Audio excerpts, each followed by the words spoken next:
Imagine um irmão que vendeu outro como escravo. Ele não empunhou uma faca, mas cortou os laços do sangue com uma sugestão fria. Vamos vendê-lo. Não era o mais velho, não era o favorito. Era só mais um entre 12, marcado por ciúmes, silêncios e decisões erradas. Depois daquele dia, ele calou-se. Viu o pai chorar inconsolável, ouviu os gritos do passado ecoarem nos campos e nada disse. Ele tentou recomeçar. Fugiu para outra terra, casou-se, mas a culpa viajou com ele. E por anos, a sombra daquele dia o seguiu de perto. Mas então, algo mudou. A mesma boca que ordenou a venda, ofereceu a própria vida em troca do irmão mais novo. O traidor deu lugar ao protetor. E diante de reis e lágrimas, Deus reescreveu sua história. Esta não é apenas a história de um irmão arrependido. É o retrato de todos que acreditam que seus erros os desqualificam para sempre. Existe uma história oculta por trás da vida de Judá. Uma história que começa na dor, passa pela traição e termina com o cetro da promessa em suas mãos. Você está prestes a descobrir por que Judá nunca foi apenas um nome entre 12. Continue assistindo para desvendar a história oculta de Judá, o homem que vendeu seu próprio irmão. A vida de Leia nunca foi simples. Desde que foi dada em casamento a Jacó por meio de um engano, ela viveu à sombra da irmã mais nova, Raquel. Raquel era amada, admirada, desejada. Leia, por outro lado, era a esposa imposta, aquela que Jacó nunca escolheu de coração. Cada dia ao lado de Jacó era uma mistura de silêncio, dor e espera. Espera por um olhar, um gesto de afeto, qualquer sinal de que seu marido a via como mais do que uma obrigação. Mas a verdade é que o coração de Jacó já estava ocupado, e não por ela. No entanto, mesmo em meio à rejeição, Deus viu Leia. Ele percebeu suas lágrimas escondidas, seu coração partido, sua alma cansada de lutar por um lugar que nunca era dela por completo. E foi assim que começou sua maternidade, não por alegria plena, mas por um grito silencioso por valor. O primeiro filho ela chamou de Rúben, dizendo: "O Senhor viu a minha aflição. Agora, certamente, meu marido me amará." Gênesis 29, 32. Mas Jacó não mudou. O segundo filho veio, e ela o chamou de Simeão, porque o Senhor ouviu que sou desprezada. A dor continuava. O terceiro filho, Levi, era a esperança de que desta vez meu marido se unirá a mim. 3 filhos depois, o amor de Jacó ainda não havia sido conquistado. Leia não era vista com os olhos de ternura que tanto ansiava. Ela deu tudo, mas continuava invisível. Então, algo extraordinário aconteceu. Quando o quarto filho nasceu, algo dentro de Leia mudou. Talvez tenha se cansado de esperar. Talvez tenha compreendido que buscar valor nos olhos humanos era um poço sem fundo. Ou talvez ela tenha entendido que, mesmo sendo rejeitada por um homem, era querida por Deus. Ela olhou para o bebê nos braços e, com os olhos marejados, sussurrou: "Desta vez louvarei ao Senhor." E o chamou de Judá. Gênesis 29, 35. Era um nome carregado de significado. Judá significa louvor. Pela primeira vez, ela não deu nome ao filho baseada na ausência de amor do marido. Não buscava mais provar seu valor a Jacó. Seu coração, ainda ferido, escolheu olhar para cima. louvou a Deus, não porque sua vida era perfeita, mas porque sabia que ele havia.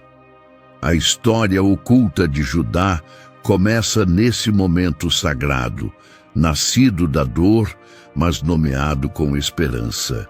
Enquanto seus irmãos carregavam nomes de desespero e súplica, Judá foi marcado pela adoração. Esse pequeno bebê não fazia ideia do que viria. Ele não sabia que seu nome seria repetido por séculos, que reis viriam de sua linhagem, que dele nasceria a esperança do mundo. Nem mesmo Léia sabia que com aquele ato de fé simples e corajoso estava profetizando o futuro da redenção. A Bíblia não diz muito sobre os primeiros anos de Judá, mas o ambiente em que cresceu foi difícil. As tensões na casa de Jacó não desapareceram. Raquel continuava sendo a preferida. Seus filhos, quando nascessem, também seriam favorecidos. Mas Judá carregava um nome diferente, e isso era um sinal. No silêncio das tendas, Léia o criava, com o coração dividido, ainda sofrendo, mas agora louvando. O menino crescia em meio a conflitos familiares, rivalidades e competição. No entanto, seu nome era uma lembrança constante de que há algo maior do que a dor. A propósito, a história de Judá começa assim, como um reflexo da alma de sua mãe, rejeitada, mas não esquecida, ferida, mas fortalecida, ignorada pelos homens, mas amada por Deus. E de todas as tribos que surgiriam de Jacó, foi a tribo de Judá que carregaria a promessa do cetro, a liderança, o rei e o Redentor. Sim, este menino, o Judá da história oculta, nascido sem honra, aos olhos humanos, foi escolhido por Deus para iniciar uma linhagem que ninguém esperava. Isso mostra que os planos de Deus não seguem as regras humanas. Ele escolhe os rejeitados para realizar o impossível. Mas quem poderia imaginar que aquele menino se tornaria parte da história mais sombria da família? A casa de Jacó era, ao mesmo tempo, um lar e um campo de batalha emocional. Havia 4 mulheres ligadas ao patriarca: Léia, Raquel, Bila e Zilpa. Todas competiam, cada uma à sua maneira, por espaço, atenção e, acima de tudo, amor. Era uma família grande, barulhenta e muitas vezes silenciosamente amarga. Judá cresceu nesse ambiente. Ainda criança, aprendeu que não bastava existir. Era preciso lutar para ser visto. O amor do pai estava claramente concentrado em Raquel, a esposa preferida, a mulher que Jacó sempre amou. E mesmo com filhos ao redor, o coração do patriarca parecia ter olhos apenas para o que vinha dela. Para Léia, isso era uma dor constante. Apesar de ter dado 4 filhos a Jacó, seu valor parecia não aumentar. A cada novo nascimento, talvez ela esperasse um pouco mais de carinho, um olhar diferente, uma mudança. Mas Jacó permanecia o mesmo, e os filhos sentiam isso. Judá, ainda pequeno, percebia quando o pai se demorava mais nas tendas de Raquel. Via os gestos, os olhares e crescia entendendo que havia divisões invisíveis dentro de casa. Os filhos de Bila e Zilpa, servas de Raquel e Léia, também estavam no meio desse emaranhado. Havia um jogo constante de poder entre os filhos legítimos e os filhos das servas. As mães alimentavam disputas silenciosas. Era como se cada criança representasse uma bandeira, uma conquista ou uma ameaça. Judá se tornava cada vez mais observador. Com os irmãos mais velhos, aprendia sobre força. Com os mais novos, compreendia a fragilidade das emoções. Cada Refeição em família podia ser uma oportunidade para mostrar liderança ou um campo para semear ciúmes. Mesmo sem entender tudo, Judá sentia que vivia dentro de uma estrutura instável. O silêncio de sua mãe, muitas vezes, era mais eloquente que suas palavras. Havia dor em seus olhos, mas havia também uma fé silenciosa, a mesma que havia feito dela uma mulher que louvava a Deus, mesmo sem ser amada pelo marido. Foi nesse cenário que Judá foi formado. Cresceu aprendendo que o amor nem sempre é dado de forma justa, que o favoritismo pode ferir mais do que palavras duras e que, às vezes, o sangue não basta para unir irmãos. No meio dessa tensão, um novo nome começou a ser pronunciado com cada vez mais frequência nas tendas. José, ele era o filho de Raquel, belo, inteligente e extremamente amado por Jacó. Desde cedo, recebia tratamento diferenciado. Seus passos eram protegidos, suas palavras valorizadas. Quando ainda era um menino, recebeu de seu pai uma túnica longa e colorida. Um presente que dizia, sem palavras, quem era o favorito. Para Judá e seus irmãos, isso foi um golpe. Não era só uma roupa bonita, era um símbolo de preferência. Uma separação definitiva entre ele e os outros. Judá olhava para José com um misto de desconfiança e incômodo. Sabia que não era culpa do menino, mas também sabia que diante de tanta dor não reconhecida, não era possível fingir que aquilo não doía. O clima na casa começava a mudar.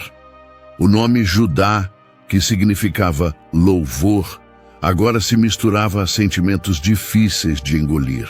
Sua identidade, nascida de uma adoração sincera, era agora confrontada com a dureza do convívio familiar.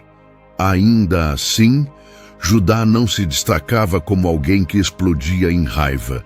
Ele observava, guardava no peito, tomava nota das preferências, das injustiças, das fraquezas dos irmãos, inclusive das suas próprias. A história oculta de Judá seguia sendo escrita no silêncio do seu olhar e na tensão de cada refeição em família. Ali, aprendia que para sobreviver naquele lar era preciso mais do que força física. Era necessário sabedoria, silêncio estratégico e talvez um pouco de frieza. Mas tudo ainda estava para piorar. E então chega um novo irmão, aquele que mudaria tudo. José chegou como um raio de luz que ofuscava os demais. Filho da amada Raquel, ele parecia ser o filho que Jacó sempre sonhou. Desde pequeno, José era cercado por cuidado e atenção. Mas à medida que crescia, não era só o carinho do pai que o destacava. Era a forma como Jacó o tratava diante de todos. Enquanto os outros filhos saíam cedo para os campos, José ficava. Enquanto uns suavam nas tarefas do dia, ele andava entre as tendas, observando, relatando. Era como se fosse um protegido. Não precisava se esforçar tanto para ser visto. Ele já era. Judá, já mais velho, via tudo. Não precisava dizer muito. Apenas observava. O menino dos sonhos, como José ficou conhecido entre os irmãos, logo se tornaria o centro de uma tempestade. Foi quando Jacó presenteou José com uma túnica longa, colorida, diferente de tudo que os outros irmãos usavam. Aquela peça de roupa era mais do que um presente, era um estandarte de favoritismo. Em cada linha colorida da túnica havia uma mensagem silenciosa. Este é o meu filho especial. O ambiente dentro da casa piorou. Os olhos dos irmãos se encheram de inveja. Cada gesto de José era visto com desconfiança, e ele não ajudava a suavizar isso. José começou a contar sonhos que o colocavam acima dos irmãos. Sonhou que feixes de trigo se curvavam diante do seu. Depois, que o sol, a lua e 11 estrelas se prostravam diante dele. Judá ouvia em silêncio. Sua mente trabalhava em silêncio. Os olhos fitavam José com firmeza. Diferente de Simeão e Levi, que eram impulsivos, Judá era calculista. Ele não era movido por explosões, mas por estratégias. O ciúme crescia como erva daninha entre os irmãos. A cada palavra de José, o clima se envenenava, as risadas diminuíam, os olhares se tornaram duros. Havia uma tensão invisível que já não podia ser escondida nem entre os servos. José, talvez ingênuo ou talvez consciente de sua posição, não percebia a profundidade da ferida que causava. Ou se percebia, não se importava. Judá, por sua vez, mantinha o olhar firme.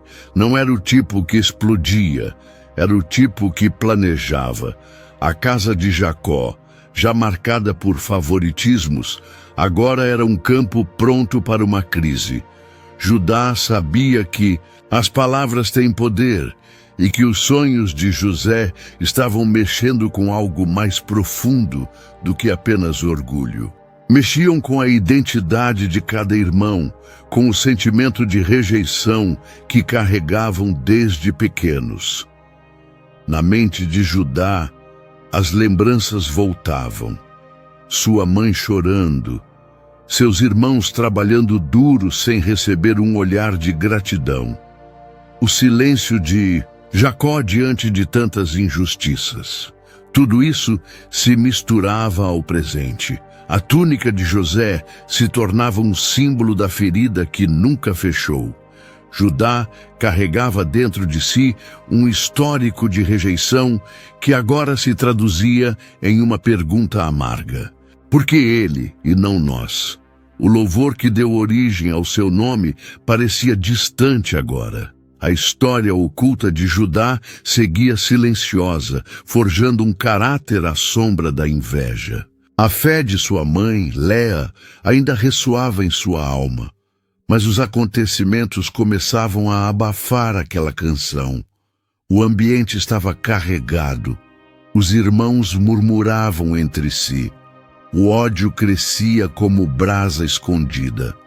Até que chegou o dia em que José foi enviado por Jacó aos campos, onde os irmãos estavam com o rebanho. Era apenas uma visita, um pedido do pai. Mas nas entrelinhas daquele gesto simples, o destino da família estava prestes a mudar. José caminhava sem saber que naquele dia enfrentaria o peso do rancor acumulado por anos. E Judá já não era apenas um espectador. O que fazer com um irmão que se acha melhor do que todos? Antes de continuar, queremos pedir sua ajuda.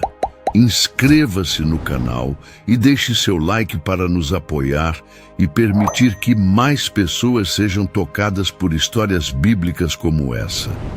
Agora seguimos com a jornada de Judá, o homem que vendeu seu irmão e entregou a própria vida por outro. Jacó chamou José e o enviou até seus irmãos com uma missão aparentemente simples: verificar como estavam os rebanhos e trazer notícias de volta. Mas para José, aquela jornada se tornaria o início de sua maior provação. E para Judá, o ponto mais sombrio de sua história. Enquanto caminhava pelos campos, José talvez nem imaginasse o que o aguardava. A túnica que vestia, símbolo do favoritismo do pai, balançava ao vento como um estandarte que feria os olhos de seus irmãos.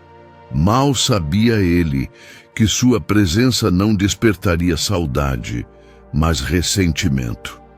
Judá viu primeiro. reconheceu. O irmão de longe, pela postura, pelo caminhar e, claro, pelas cores da túnica que parecia gritar: "Eu sou o preferido." Um silêncio pesado pairou entre os irmãos. Quando os outros também perceberam quem se aproximava, o ambiente mudou. Palavras começaram a ser trocadas às pressas, carregadas de veneno acumulado ao longo dos anos. "Lá vem o sonhador", sussurrou um deles com os olhos semicerrados. A raiva, antes contida, explodiu como uma represa quebrada. Ideias perigosas surgiram com rapidez. "Vamos matá-lo." Dizemos ao pai que foi devorado por uma fera. Era a hora perfeita, longe dos olhos do pai, longe das tendas da família. Mas então, no meio da agitação, Judá falou. Ele não precisou gritar. Sua fala foi seca, firme e racional. "Que proveito teremos em matá-lo? Que ganhamos com isso?" Os irmãos se calaram por um instante. "Vamos vendê-lo aos ismaelitas. Ele é nosso irmão, nossa carne. Não derramaremos sangue." As palavras de Judá soaram como um plano inteligente. A raiva cedeu espaço à conveniência. A proposta fazia sentido. Se livrariam de José, não seriam culpados de sangue e ainda ganhariam algo com isso. Era mais fácil lidar com a consciência quando a maldade vinha disfarçada de lógica. José, ao chegar, foi recebido não com abraços, mas com mãos violentas. Foi despido da túnica, símbolo do seu lugar especial, e lançado dentro de uma cisterna vazia. Judá observava, não interveio, não teve pena, apenas esperava. Logo depois, uma caravana de ismaelitas se aproximava. Mercadores viajando rumo ao Egito. A ocasião perfeita. Os irmãos os chamaram, negociaram e venderam José como um escravo qualquer, sem nome, sem valor, sem defesa. Judá não hesitou. O jovem foi levado amarrado, sem entender por quê.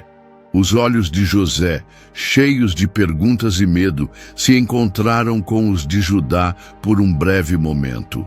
Mas Judá permaneceu impassível. Era como se dissesse: isso é necessário. O pagamento foi entregue, 20 moedas de prata. O irmão que um dia dormira ao lado deles nas tendas, agora era mercadoria em um mercado distante. Quando a poeira da caravana se assentou, a realidade caiu sobre todos. Mas ninguém falou. Apenas Judá pareceu tranquilo. A túnica foi manchada com o sangue de um bode. Eles voltariam para casa com uma história triste, mas falsa. Jacó receberia a peça como se fosse um corpo e choraria como um homem que perdeu tudo. Era cruel, mas era o plano. A voz que deveria liderar com louvor, liderou com traição. O som dos passos era abafado pela areia do caminho. Nenhum dos irmãos falava.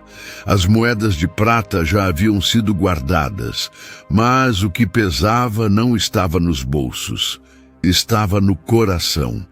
A túnica de José, outrora símbolo de favoritismo e dor, agora se tornava a peça central de uma mentira cruel. O plano havia sido posto em prática. Agora era hora de encenar. Chegaram em casa antes do entardecer. Jacó os esperava com esperança, ansioso por notícias do filho que havia enviado. Mas em vez da voz alegre de José ecoando pelo acampamento, o patriarca recebeu um silêncio tenso e um tecido manchado de sangue. Achamos isso no campo. Vê se é ou não a túnica de teu filho, disseram, entregando o pedaço de roupa como se fosse apenas um objeto qualquer. Judá ficou em segundo plano. Não falou. Apenas observou. Jacó pegou a túnica com mãos trêmulas. Seus olhos se fixaram nas manchas vermelhas. O tecido era inconfundível. Era a túnica que ele mesmo havia dado ao seu filho amado. Seu rosto empalideceu. Seu corpo enfraqueceu. Um gemido profundo saiu de sua boca. As lágrimas vieram sem aviso. Jacó rasgou suas vestes e caiu ao chão. Meu filho, meu José despedaçado, morto, gritava, enquanto cobria sua cabeça de cinzas e seu peito de dor. A casa inteira se reuniu ao redor, tentando entender o que acontecia. As esposas tentaram consolar o patriarca, mas ele se recusava a ouvir. Seus filhos se aproximaram, de todos, menos José, e tentaram dizer palavras de alívio, mas nenhuma voz conseguiu penetrar o luto que tomava conta de Jacó. Judá assistia tudo em silêncio. Ele via o pai definhar diante da dor, e sabia, no fundo, que aquela dor tinha nome, tinha causa, e estava viva em algum lugar do Egito, chorando tanto quanto o pai que o havia perdido. Mas Judá não falava. Participar daquela mentira era como carregar um fardo invisível nos ombros. Cada passo dentro de casa, cada olhar de Jacó, cada gemido de saudade do pai, era como uma agulha cravada na consciência. A culpa não era dita em voz alta, mas ecoava dentro dele com força. Era tarde demais para voltar atrás. A venda de José não poderia ser desfeita. A mentira, uma vez lançada, não podia ser recolhida. E o coração de Jacó estava em pedaços. Os dias passaram, depois semanas, e Jacó continuava a recusar consolo. A tristeza tomou conta do acampamento. O patriarca, antes forte e ativo, agora era uma sombra do que fora. Caminhava pouco, comia menos ainda, e sempre voltava para a túnica que guardava como se fosse um corpo, Judá, que um dia ouvira da boca da mãe que seu nome era um louvor a Deus, agora se calava como cúmplice de uma traição. A história oculta de Judá continuava sendo escrita, não com palavras, mas com o peso do silêncio. O mesmo silêncio que deixara José clamar da cisterna sem resposta, agora envolvia a casa de Jacó como um manto de sombra. Não havia festa, não havia alegria. Os rebanhos continuavam a ser cuidados, os negócios da família seguiam seu curso, mas o espírito da casa havia mudado.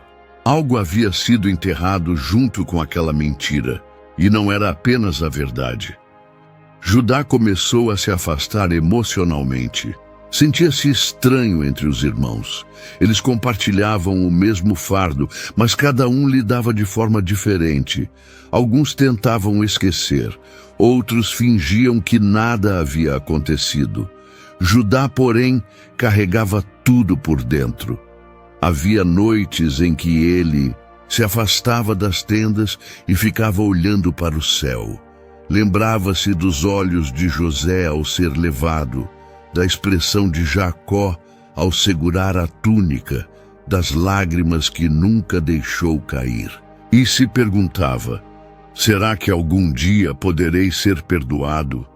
Mas ninguém sabia da verdade. Ninguém, exceto os irmãos. E nenhum deles ousava romper o pacto de silêncio. A dor de Jacó não diminuía. E com ela crescia o peso no coração de Judá. Ele tentava continuar a vida, mas sabia que algo dentro dele havia se quebrado naquele dia. Um pedaço de sua alma ficara naquela cisterna.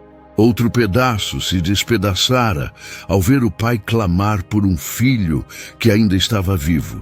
E foi então que Judá começou a pensar em sair dali. Precisava respirar. Precisava de distância, precisava esquecer. Mas a culpa é uma sombra que não se cala por muito tempo. Depois de tudo, Judá não aguentou mais viver sob o mesmo teto. A culpa latejava no peito como uma ferida mal cicatrizada. Ver o pai definhar em tristeza, dia após dia, ouvir as orações silenciosas de Leia e encarar os olhares pesados dos irmãos tornou-se insuportável. Ele precisava sair dali, respirar longe da lembrança da túnica manchada, fugir da sombra de José. E foi assim que Judá tomou uma decisão: afastar-se. Deixou a casa do pai e foi para Adulão, uma região cananeia, distante da terra prometida e das promessas que cercavam a descendência de Abraão. Ali encontrou um novo ambiente, um novo povo e, por fim, uma nova mulher. Filha de um homem chamado Sua Judá, a tomou como esposa. O texto bíblico não registra amor nem paixão, apenas que se casou com ela. Talvez buscasse recomeço, talvez apenas distração. O que ele realmente queria era fugir do peso que trazia nos ombros, uma culpa que nem mesmo o tempo aliviava. Desse casamento nasceram 3 filhos, Onã e Selá. O primogênito, cresceu rápido e logo Judá arranjou-lhe uma esposa, Tamar, uma jovem daquela região. Judá via na formação da nova geração uma chance de reconstruir. Talvez, ao formar uma nova família, pudesse deixar o passado para trás. Mas o que parecia ser uma nova fase trouxe consigo sinais claros de que o passado não se apaga com distância. Nem a dor se dissolve com o silêncio. O filho mais velho, cresceu perverso. A Bíblia diz que era mau aos olhos do Senhor e por isso Deus tirou sua vida. A perda foi abrupta. Tamar ficou viúva ainda jovem. A casa de Judá conheceu o luto, um luto que não vinha com culpa direta, mas que reacendia lembranças. Judá, seguindo a tradição do levirato, a lei de que o irmão mais novo deveria gerar filhos em nome do falecido, entregou Onã, seu segundo filho, a Tamar. Mas Onã recusou cumprir seu dever. Ele se deitava com Tamar, mas impedia a concepção, pois sabia que o filho não seria considerado seu. Sua atitude egoísta ofendeu a justiça de Deus, e assim como também morreu. 2 filhos mortos, uma nora 2 vezes viúva. E Judá, agora mais velho, começava a se consumir por medo e desconfiança. Ele prometeu a Tamar que lhe daria o 3º filho, Selá, quando este fosse mais velho. Mas no fundo, Judá não pretendia cumprir essa promessa. Pensava consigo mesmo: ela pode ser o problema. Talvez seja ela quem traz essa desgraça sobre minha casa. E assim, como já fizera antes com José, Judá optou pelo silêncio e pela omissão. Mandou Tamar de volta à casa do pai dela, com a desculpa de que esperasse até Selá crescer.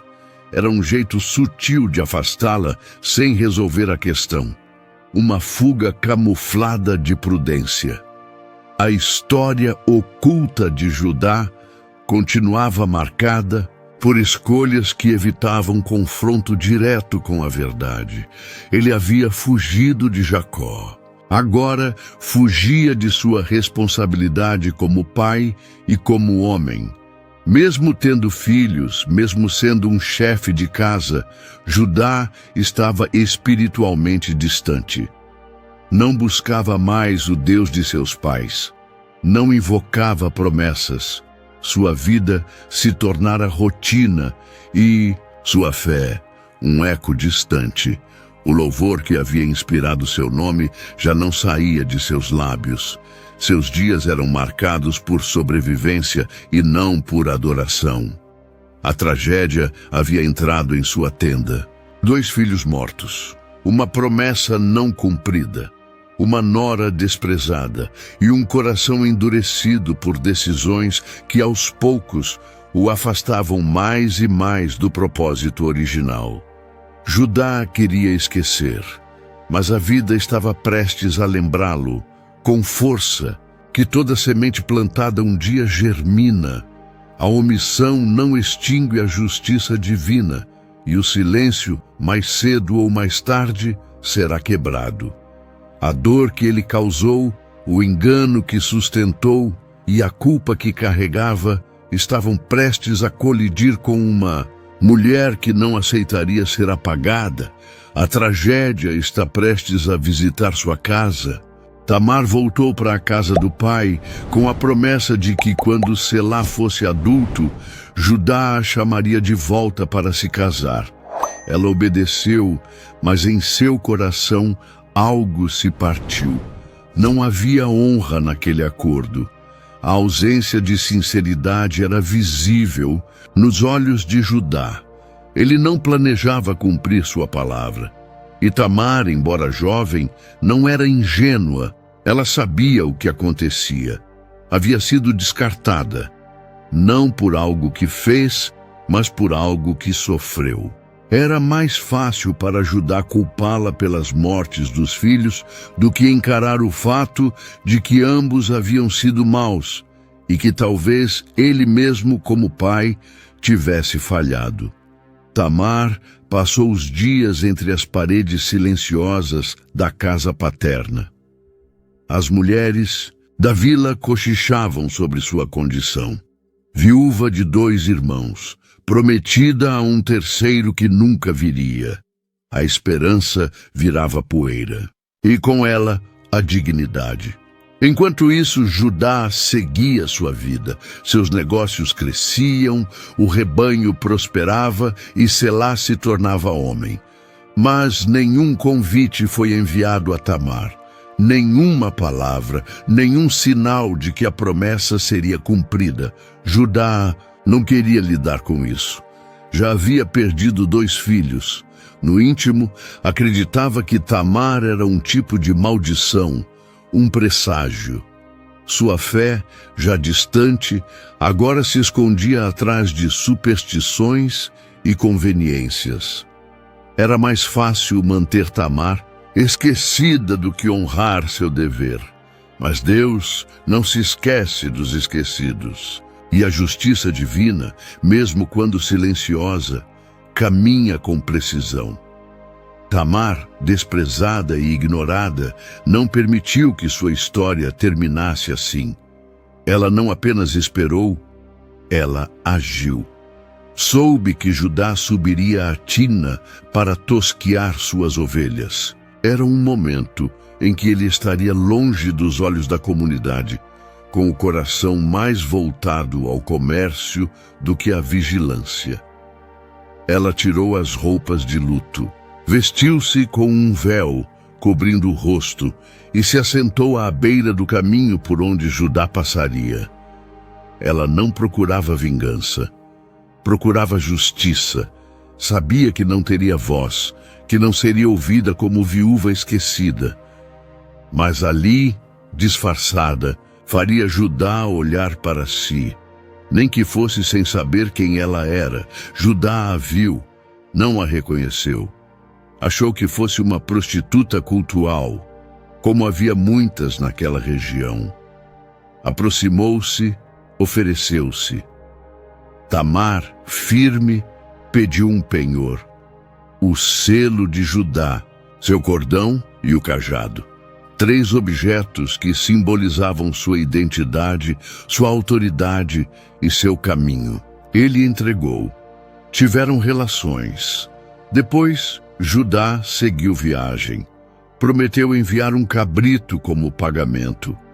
Mas ao tentar cumpri-lo por meio de um amigo, não encontrou mais a mulher.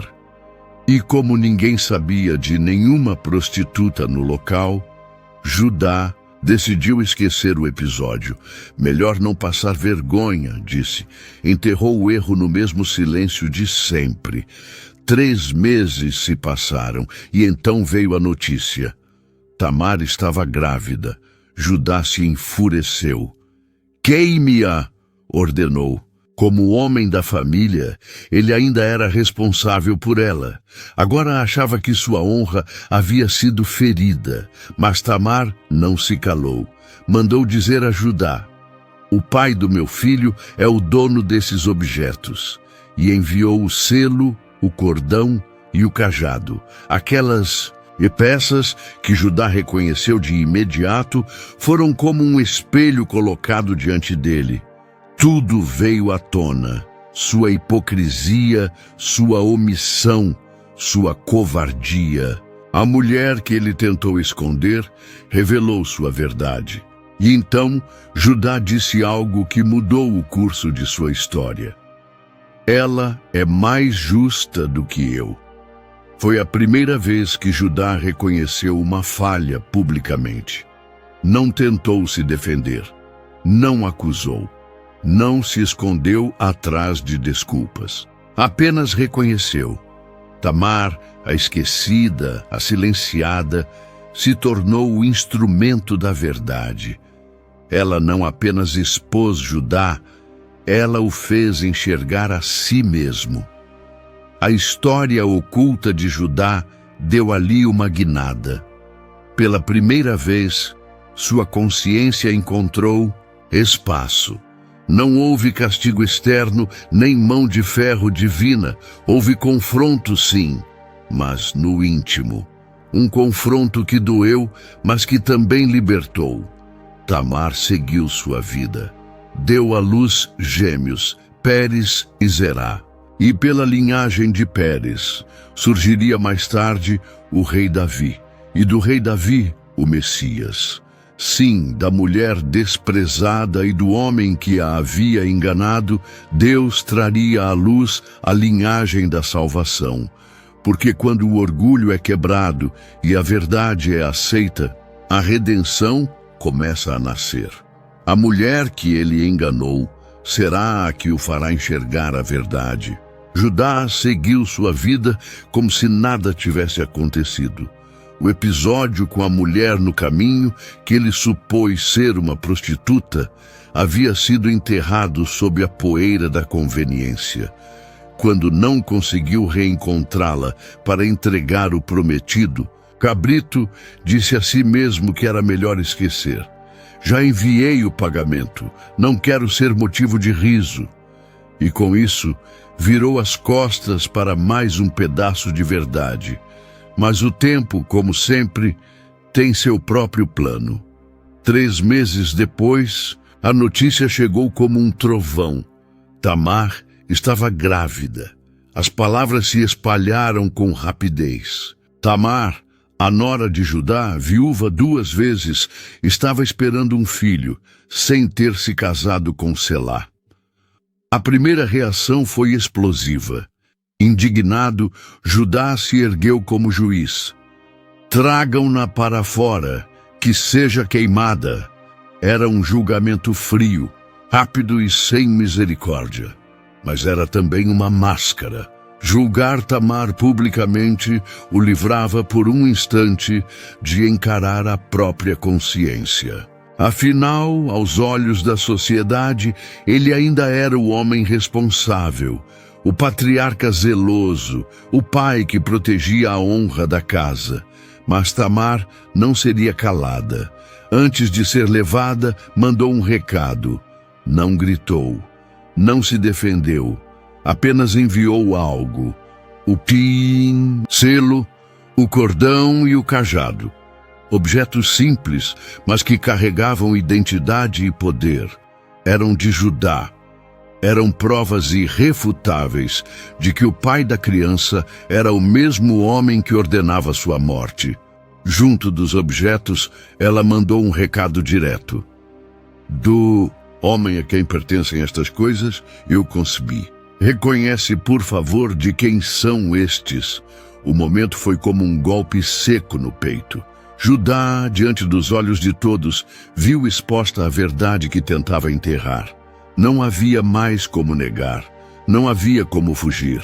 Tamar, a mulher esquecida, rejeitada, ignorada, agora estava ali, firme, digna e com a verdade nas mãos.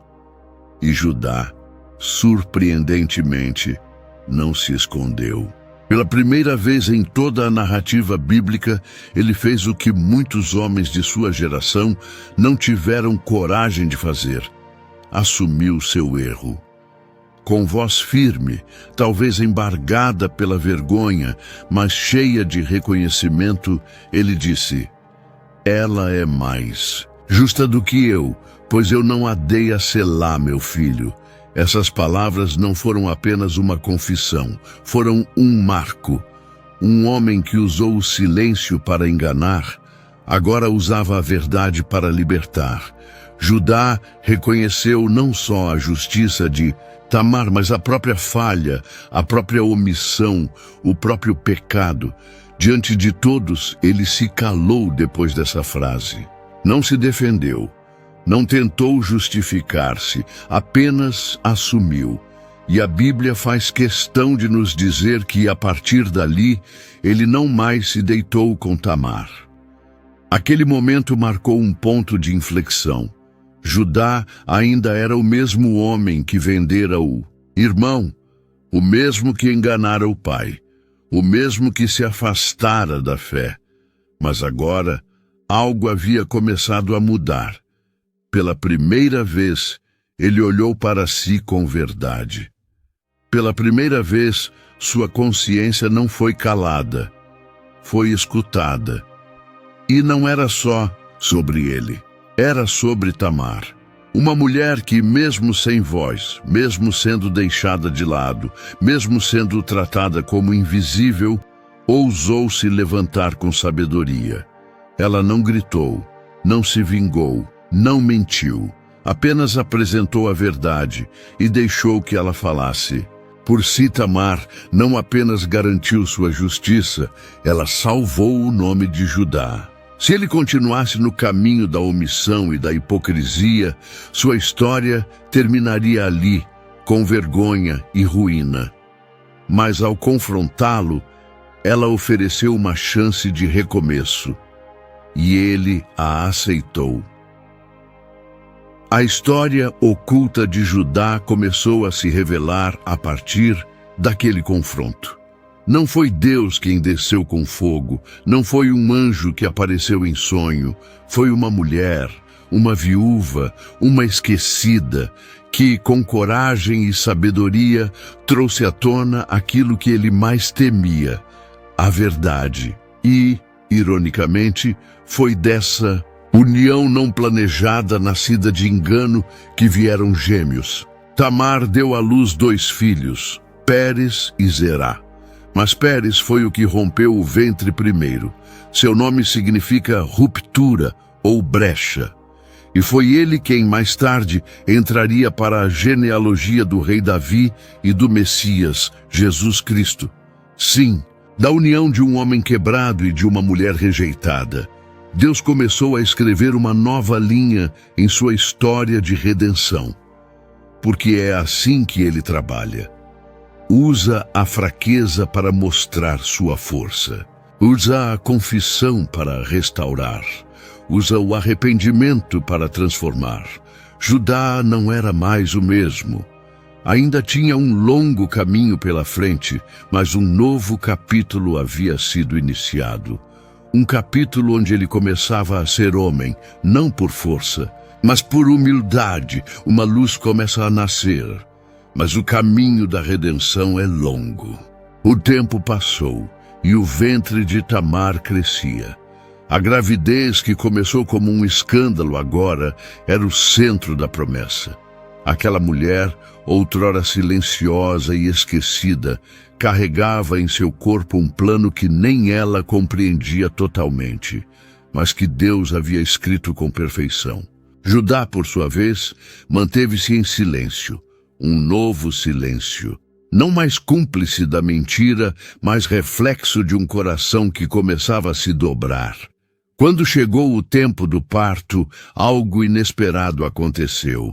Tamar entrou em trabalho de parto e foi informado que havia 2 filhos. Eram gêmeos.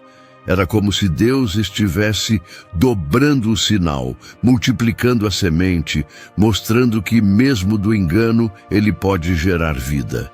Durante o nascimento, o primeiro a estender a mão foi o segundo. Zerá colocou a mão para fora, e a parteira, com atenção, amarrou um fio vermelho em seu punho para marcar que ele fora o primeiro a surgir. Mas então, algo surpreendente. Ele recuou, e o outro, Pérez, saiu primeiro. Foi uma quebra na ordem natural.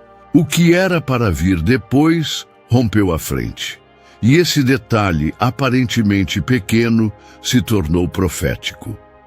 Tamar olhou para aquele menino que surgiu com força, quase como abrindo caminho à força, e o chamou de Pérez, que significa ruptura ou brecha. Judá, que estivera calado por tanto tempo, agora via seus filhos, não os filhos do passado, mortos por suas próprias maldades, mas esses, nascidos da verdade revelada, da justiça aceita, da humilhação transformada em redenção. Deus havia preservado o nome de Judá, não pelos seus méritos, não pela sua história limpa, porque não havia limpeza, mas por sua graça. Judá, o homem que vendera o próprio irmão, Judá que enganara o pai, Judá que rejeitara a nora, esse mesmo homem agora via sua linhagem continuar e mais, via sua linhagem ser aceita por Deus. Os 2 meninos cresceriam. E de Pérez, a Bíblia nos revela mais adiante, viria Boaz. E de Boaz, Obed. E de Obed, Jessé. E de Jessé, Davi, o rei segundo o coração de Deus. E da linhagem de Davi viria Jesus, o Salvador do mundo. Tudo começou aqui, com uma mulher esquecida, um homem humilhado e 2 bebês nascidos em circunstâncias inesperadas. O que parecia escândalo era, na verdade, redenção. O que parecia erro se tornou símbolo de restauração. O que parecia quebra de lei se revelou cumprimento de propósito. Judá, que até então fora moldado por decisões humanas, agora era envolvido em uma decisão divina. Ele não planejou essa linhagem. Ele não buscou esse resultado. Mas Deus, soberano, usou cada pedaço quebrado de sua vida para costurar um plano eterno. O menino que nasceu de uma mãe rejeitada e recebeu o nome de louvor, agora via a graça tomar forma diante de seus olhos. E embora ainda houvesse um caminho de reconciliação a trilhar, o primeiro passo havia sido dado, não pela força de sua vontade, mas pela soberania do Deus que transforma quedas em começos. Tamar, por sua coragem, entrou para a história da fé, não como escândalo, mas como símbolo. Uma mulher que, ao ser silenciada, encontrou voz, que, ao ser desprezada, revelou justiça, que, ao ser usada, gerou o próximo elo da promessa. E Judá começou a entender que redenção não é apagar o passado, mas permitir que Deus escreva algo novo a partir dele. E enquanto isso, no Egito, a história de José toma novos rumos. Os anos se passaram desde o nascimento de Pérez e Zerá. A vida de Judá parecia ter reencontrado um ritmo, mas não havia esquecimento. As marcas da traição a José, do engano a Jacó e da justiça de Tamar permaneciam. Ainda que a rotina o mantivesse ocupado, A memória era um lembrete constante de que nem toda dívida se paga com o tempo. Algumas exigem retorno ao ponto de origem. Foi nesse cenário que a fome chegou.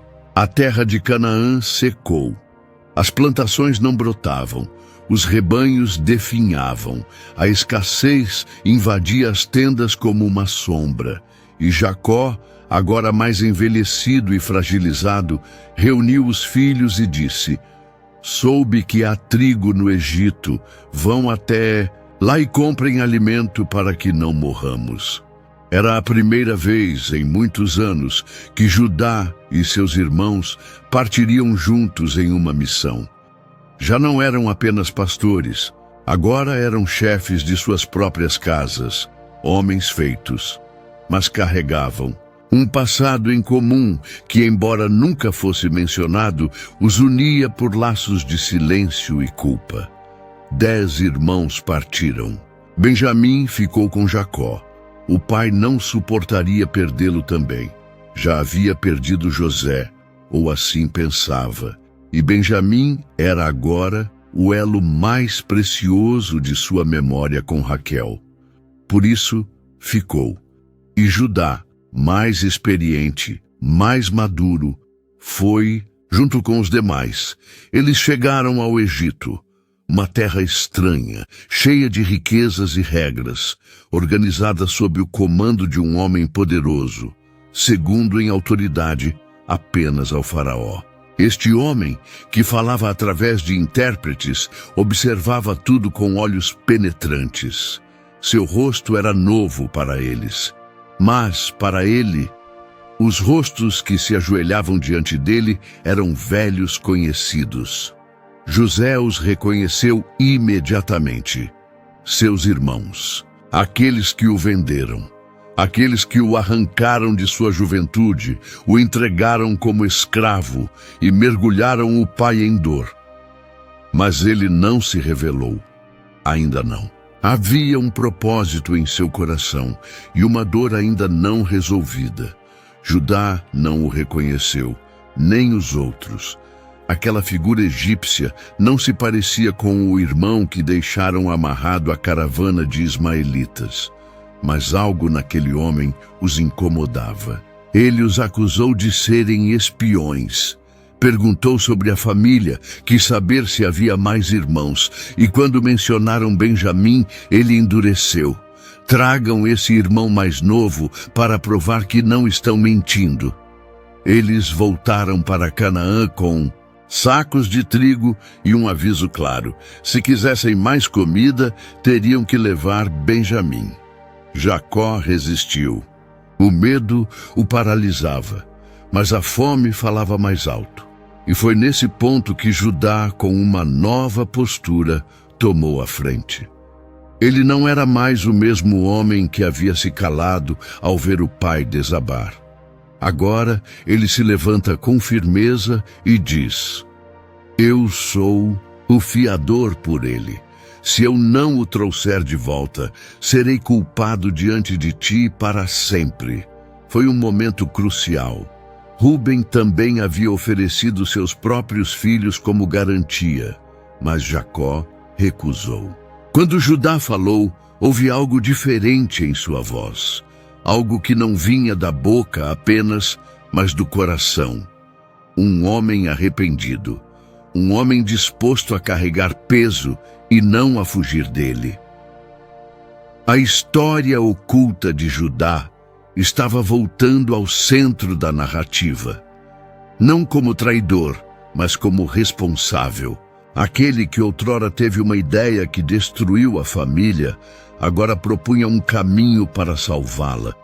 Jacó, com relutância, aceitou. Prepararam os presentes, os pagamentos e seguiram viagem. Desta vez com Benjamim. E com ele, a tensão. O coração de Judá batia mais forte. Ele sabia que o destino deles estava em jogo, mas também sabia que o dele, pessoalmente, estava sendo testado. Não pelas mãos do homem no trono, mas pelas mãos de Deus. Ao chegarem novamente ao Egito, foram levados à casa de José. O governante os recebeu com um banquete. Viu Benjamim e se emocionou, mas ainda se manteve oculto. Eles se alegraram. Por um instante, pensaram que o pior havia passado, mas estavam errados. Mas o teste verdadeiro ainda está por vir. A comida acabava. O trigo trazido do Egito já não era suficiente. As bocas da casa de Jacó se multiplicavam, mas as reservas minguavam. A fome voltava a bater à porta com mais força, com mais urgência. E com ela, o dilema que Jacó tentava evitar. O homem poderoso do Egito havia sido claro: não voltem sem o irmão mais novo. Mas para Jacó, essa exigência era como um novo luto. Depois de perder José e entregar Benjamim, era como entregar o coração pela segunda vez. Raquel, sua amada, já não estava viva. Benjamim era tudo o que restava dela. O último fragmento de um amor insubstituível. Os filhos sabiam, e por isso hesitavam em falar. Mas a fome pressionava. A vida estava em risco. Foi então que Judá se levantou. Ele não falou como antes, com estratégias frias, nem com a timidez de quem teme confronto. Falou como alguém que já foi quebrado, como quem já perdeu demais para continuar se escondendo. Se não nos deixares ir com Benjamim, não voltaremos. O homem nos advertiu: não vereis meu rosto sem o vosso irmão mais novo. A voz de Judá cortou o ar. Era firme, mas era cheia de algo novo, responsabilidade. Jacó hesitou. Sua dor era visível. Cada palavra sobre Benjamim feria como espinho. Mas Judá não recuou. Avançou com palavras que marcaram uma virada definitiva em sua jornada. Eu me responsabilizo por ele.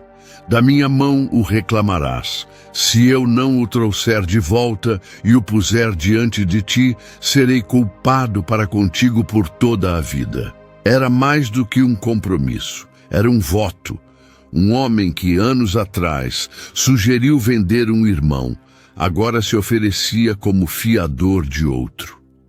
O mesmo que se escondeu diante do choro do pai, agora prometia não descansar até vê-lo restaurado. Jacó, vendo a firmeza em Judá e talvez enxergando ali um reflexo da mudança, cedeu. Com tristeza no olhar, abençoou a partida. Enviou consigo presentes para o homem do Egito: bálsamo, mel, especiarias e a prata em dobro. Tudo o que tinha de valor. Benjamim partiu com os irmãos. A viagem foi silenciosa. A paisagem, agora inconhecida, era cercada por ansiedade. Mas Judá não vacilava. Ele sabia que sua palavra estava em jogo. E com ela, a vida de todos. Ao chegarem, algo inesperado. Foram levados à casa do governador. Temiam uma emboscada. Pensaram que seriam presos por causa da prata devolvida na primeira visita. Mas foram surpreendidos com um banquete. José os recebeu com gentileza. Não revelava ainda quem era, mas seus olhos procuravam por Benjamim com atenção especial. Quando o viu, o coração se comoveu. Saiu da sala às pressas para chorar em segredo. Lavou o rosto, recompôs-se e voltou. Durante a refeição, os irmãos foram assentados por ordem de nascimento. Ficaram espantados com o detalhe. E quando serviram a comida, Benjamim recebeu porções 5 vezes maiores que os demais. Judá observava. Aquilo despertava lembranças. Anos atrás, fora esse tipo de favoritismo que alimentou a inveja e causou a queda. Agora ele via o irmão mais novo sendo tratado com distinção e esperava. Queria ver como o grupo reagiria. Mas nada aconteceu. Não houve ciúmes, não houve murmúrio. Era como se todos estivessem conscientes do quanto haviam errado antes e do quanto precisavam acertar agora. Judá estava atento. Ele não era mais movido por impulso ou conveniência. Carregava a responsabilidade como quem carrega um escudo. Estava ali para garantir que Benjamim voltasse e, se necessário, faria qualquer coisa por isso. Mas ele não sabia que o verdadeiro teste ainda viria, que sua promessa seria provada com fogo, que o Deus que escreve histórias de redenção não fecha capítulos sem antes testar o coração. A refeição terminou. As sacas foram carregadas novamente com trigo. Os irmãos prepararam-se para voltar. Alívio? Talvez. Mas um plano estava prestes a ser executado. Um plano que revelaria se Judá realmente havia mudado ou se sua nova postura era apenas um disfarce, porque prometer é fácil, manter a promessa exige sacrifício. Ele prometeu, mas será que vai cumprir? O céu ainda escuro não impediu que os filhos de Jacó iniciassem a jornada de volta para casa. Os mantimentos estavam garantidos. Benjamim seguia ao lado, e o clima, enfim, era de alívio. Parecia que tudo havia sido resolvido, mas o que eles não sabiam era que um último teste havia sido preparado. Um teste que desenterraria fantasmas antigos e revelaria o que havia de fato mudado. Logo após sua partida, o poderoso homem do Egito, ainda não revelado como José, chamou seu servo e o instruiu com precisão. Encha os sacos deles com comida como da outra vez, mas desta vez esconda meu cálice de prata no saco do mais novo. A armadilha estava armada. A comitiva mal havia deixado a cidade quando, à distância, ouviu o som de cavalos se aproximando. Era o mensageiro do governante, com o semblante carregado e voz de acusação. Por que vocês retribuem o bem com o mal? O cálice de prata do meu senhor desapareceu. Ele é usado para adivinhações e é precioso. Os irmãos, surpresos e indignados, reagiram com veemência. Jamais haviam feito tal coisa. Um deles disse, confiante, se alguém entre nós tiver esse cálice, que morra, e os demais se tornarão escravos. Mas o servo foi mais cuidadoso. Propôs, aquele com quem o cálice for encontrado será meu escravo. Os outros estarão livres. Cada um desceu do jumento. Um a um abriram seus sacos. O coração de Judá batia acelerado, não por suspeita, mas por temor. Não poderiam perder Benjamim. Não agora, não depois de tudo que prometeram. A busca seguiu do mais velho ao mais novo, até que por fim, no saco de Benjamim, ali estava o cálice de prata. O silêncio se partiu em gemido. Os homens rasgaram suas vestes em desespero. A tragédia havia caído sobre eles como uma avalanche. Eles haviam prometido, Judá havia prometido. Mas agora, o mais novo, o preferido do pai, estava condenado à escravidão. Sem hesitar, voltaram ao palácio. A esperança agora era negociação, súplica. Todos se prostraram diante do governador, sem saber que seus joelhos tocavam o chão diante do próprio irmão que um dia haviam vendido. José os observava com atenção. Seus olhos varriam cada expressão. O medo, a vergonha, a aflição. Era como se o passado estivesse inteiro diante dele, revivido com cada gesto, Um dos irmãos tentou se explicar, dizendo que Deus havia descoberto a culpa deles. Talvez não, a do cálice, mas a culpa antiga da traição nunca confessada. Eles se ofereceram todos como escravos. Mas José foi direto. Longe de mim punir os inocentes. O homem com quem o cálice foi encontrado ficará. Os demais podem ir em paz. E então Judá deu um passo à frente. O homem que um dia aconselhou a vender José agora colocava-se no centro da situação. Com voz firme, mas carregada de emoção, começou a falar. Falou do pai idoso, de como a perda de mais um filho o mataria de dor. Falou do vínculo entre Jacó e Benjamim, do luto que nunca se apagou desde que José desapareceu. E por fim declarou: deixa-me ficar no lugar do jovem. Que ele volte com os irmãos, eu fico como teu escravo. Era o mesmo homem, mas era um novo coração. Judá não se escondia mais atrás dos outros. Não sugeria caminhos para se livrar do problema. Agora, ele assumia a dor, a culpa e o risco. Pela primeira vez, ele estava disposto a pagar o preço que o amor exige. O silêncio após suas palavras era espesso. José olhava fixamente. Por dentro, o irmão ferido se deparava com algo inesperado. Transformação. Aquele que um dia o traiu, agora lutava para salvar. Judá estava diante de seu momento, o momento que poderia reescrever sua história. Uma história que começou com um engano, mas que agora se curvava diante da redenção. Judá está diante do momento que pode reescrever sua história. O salão do palácio estava silencioso como um túmulo. O peso da decisão pendia no ar, quase palpável. O cálice de prata fora encontrado no saco de Benjamim, o mais novo, o mais amado, o último filho de Raquel.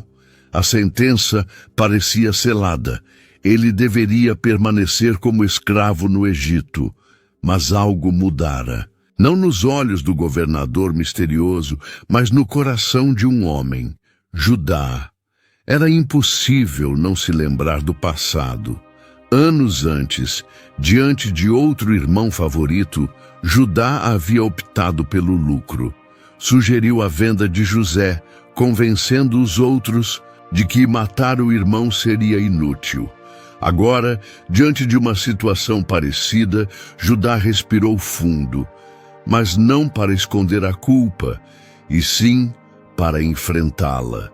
Com passos lentos, aproximou-se do trono. Não mais altivo, nem frio, seu rosto carregava marcas do tempo, do peso, da responsabilidade, da dor vivida e da culpa escondida por tantos anos.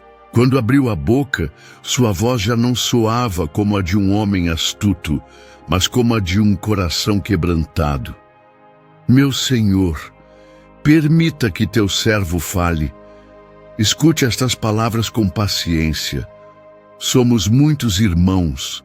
Temos um pai idoso que já perdeu um filho. Benjamim é tudo o que lhe resta daquela mulher que ele tanto amou. Se voltarmos para casa sem ele, meu pai não suportará. Ele morrerá de tristeza. As palavras, uma a uma, caíam como um martelo no coração de cada irmão que escutava. Mas Judá não parou. Eu garanti por ele. Fui eu quem disse ao meu pai: se não o trouxer de volta, carregarei essa culpa pelo resto da vida. Fez uma breve pausa.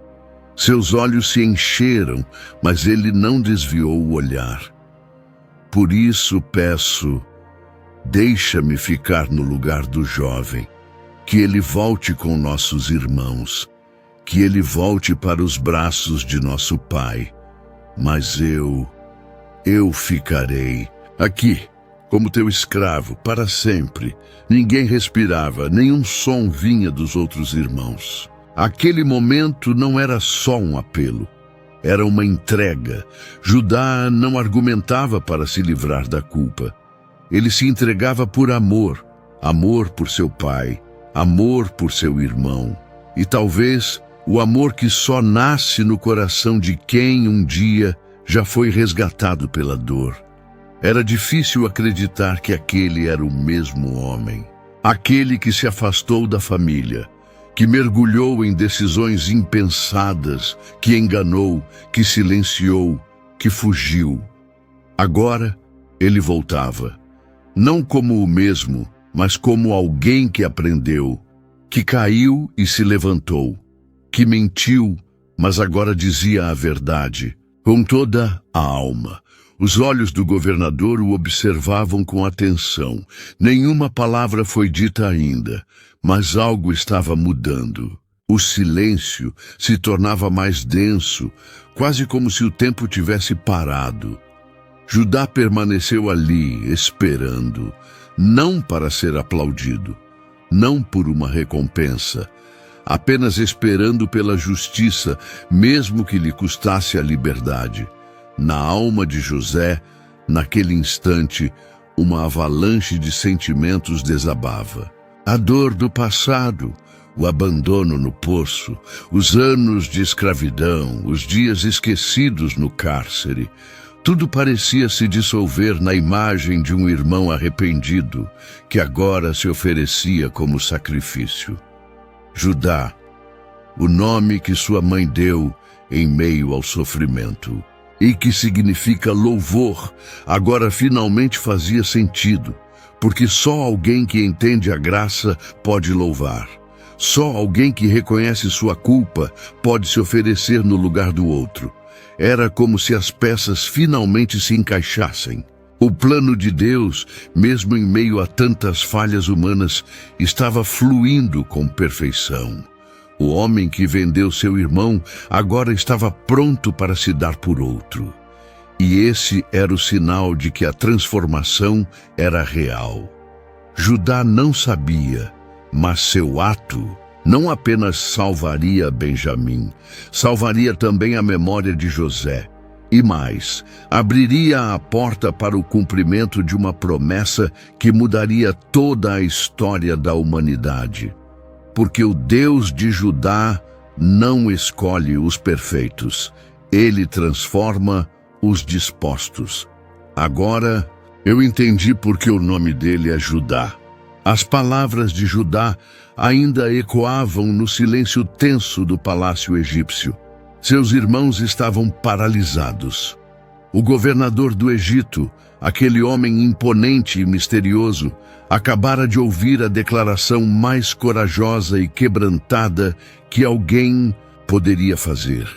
Judá, aquele que anos antes havia vendido o irmão como escravo, agora oferecia a própria vida em troca da liberdade de Benjamim.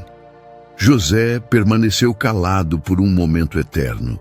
Seus olhos estavam úmidos. Todo o peso dos anos, dos sonhos esquecidos, das feridas mal cicatrizadas, parecia pesar sobre seus ombros. A dor do abandono, o vazio da escravidão, a injustiça da prisão, tudo ganhava novo sentido naquele instante. Ele não suportou mais. Com a voz embargada e o coração em chamas, gritou para que todos os egípcios saíssem da sala. Os guardas, os intérpretes, os servos, todos saíram às pressas, espantados com a súbita explosão de emoção. Ficaram apenas ele e seus irmãos. Homens marcados por escolhas ruins, por traições, por silêncios que doem mais que palavras. Mas agora era o tempo da verdade. José começou a chorar. Não um choro discreto, era um pranto alto, livre, como o de uma criança que se reencontra com a mãe depois de um tempo de medo. Seus soluços eram tão intensos que ecoavam pelos corredores do palácio e mesmo os egípcios à distância ouviram. Então ele falou: pela primeira vez diretamente a eles. Em hebraico, sem intérprete: eu sou José, o irmão de vocês. O tempo pareceu parar. Os irmãos ficaram imóveis. O sangue pareceu congelar nas veias. O impossível estava diante deles. O irmão que tinham descartado como um objeto, vendido como escravo, agora era o homem mais poderoso do Egito, depois do próprio faraó. José deu um passo à frente. Eu sou José, o irmão que vocês venderam. Mas não se preocupem, não fiquem com medo, não se condenem pelo que fizeram, porque foi Deus quem me enviou adiante de vocês para salvar vidas. As palavras de José não vieram como vingança, vieram como cura. Ele enxergava com os olhos da fé que cada pedaço de dor tinha sido moldado por Deus em um plano maior. Ele não minimizava o sofrimento, mas via além o propósito divino. Os irmãos ainda não sabiam como reagir. Havia vergonha, havia temor. Mas José se aproximou. Abraçou Benjamim primeiro, e os dois choraram nos ombros um do outro. Em seguida, um a um, abraçou seus irmãos, sem cobrança, sem acusação. Apenas um abraço carregado de graça e reconciliação. Foi nesse momento que Judá, aquele que mais precisava daquele abraço, permitiu-se chorar de forma livre. Ele sabia o que havia feito. Ele sabia o peso que carregava. Mas ali, naquele abraço, ele sentiu o perdão. Não só o perdão do irmão, mas o perdão de Deus. Era o início de uma nova história.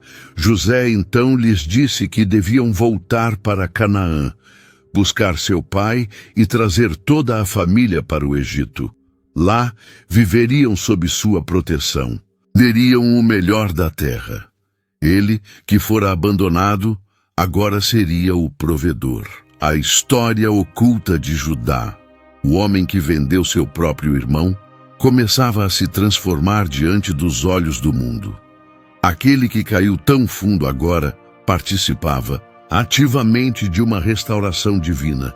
Não era mais sobre culpa, mas sobre graça. Não era mais sobre passado, mas sobre futuro. A reconciliação entre os irmãos não apagava os erros, mas redimia o que parecia irredimível. Era como se Deus dissesse, através de José: mesmo o que foi feito com maldade, eu posso usar para o bem. Judá estava em silêncio, mas seu coração estava em festa. Ele havia se entregado e foi recebido. Havia arriscado tudo por amor a um irmão e encontrou perdão. Aquele que um dia caminhou em direção à escuridão, agora via diante de si uma luz tão forte que ofuscava todo o resto. A história, que começou com uma túnica manchada de sangue, estava sendo reescrita com lágrimas de arrependimento, abraços sinceros e promessas de um futuro redentor. Mas há uma bênção reservada. Algo ainda maior se aproxima. O tempo havia passado desde que José se revelara aos seus irmãos no Egito. A família de Jacó agora vivia em Gósen, uma terra fértil concedida por Faraó. A fome que assolava a região não os atingia, pois estavam sob a proteção de José. Jacó, já idoso e sentindo que seus dias estavam chegando ao fim, chamou seus filhos para abençoá-los. Reuniu-os ao redor de sua cama e começou a falar. Não apenas palavras de despedida, mas profecias sobre o futuro de cada um. Quando chegou a vez de Judá, Jacó olhou profundamente nos olhos do filho. Aquele que um dia havia sugerido vender José, agora estava diante dele, transformado. Jacó viu não apenas o filho, mas o homem que se tornara. Judá seus irmãos o louvarão. Sua mão estará sobre o pescoço de seus inimigos. Os filhos de seu pai se curvarão diante de você. Essas palavras ressoaram com força. Judá, que não era o primogênito, receberia honra e liderança. Jacó continuou: Judá é um leão novo. Você vem subindo, filho meu, depois de matar a presa. Como um leão, ele se assenta e deita-se como uma leoa. Quem tem coragem de acordá-lo? A imagem do leão simbolizava força, coragem e realeza. Mas a profecia mais impactante ainda estava por vir. O cetro não se apartará de Judá, nem o bastão de comando de seus descendentes, até que venha aquele a quem ele pertence, e a ele as nações obedecerão. Essas palavras carregavam um peso profético imenso. O cetro, símbolo de autoridade e governo, permaneceria com Judá até a vinda daquele a quem ele realmente pertencia.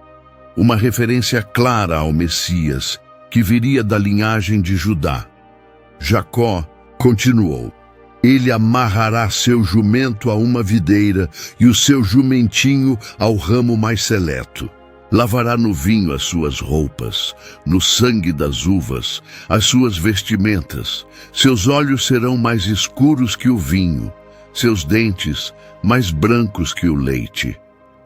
A descrição pintava um quadro de abundância, prosperidade e pureza. Mas também havia uma alusão ao sacrifício, ao sangue, à redenção. Judá ouviu tudo em silêncio. Seu coração estava cheio de emoções. Lembrava-se de seus erros, de suas falhas, mas também de sua transformação. Agora, recebia uma promessa que ultrapassava sua compreensão. Após abençoar todos os filhos, Jacó deu instruções sobre seu sepultamento e, em seguida, faleceu.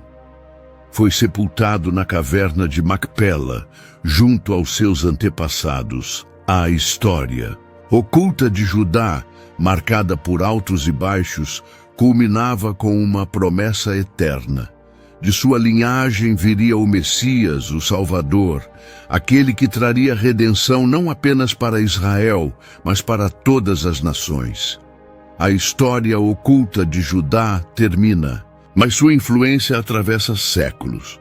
Quando olhamos para a vida de Judá, não vemos um herói desde o início. Pelo contrário, o que vemos é um homem comum, falho, que errou gravemente. Um irmão que sugeriu a venda de José, um filho que participou da mentira que quebrou o coração do pai, um homem que buscou refúgio longe da família em escolhas que o afastaram de Deus. E ainda assim, Deus escolheu esse homem para carregar algo eterno. A história de Judá não termina no Egito, nem tampouco no túmulo de Jacó. Ela atravessa os séculos. Nas páginas do Novo Testamento, seu nome volta a aparecer, e dessa vez em um lugar de honra. Logo no início do Evangelho de Mateus, ao apresentar a genealogia de Jesus, o texto declara: Jacó gerou a Judá e seus irmãos, Judá gerou de Tamar a Pérez e Zera. Ali está ele, não escondido, não apagado, mas destacado.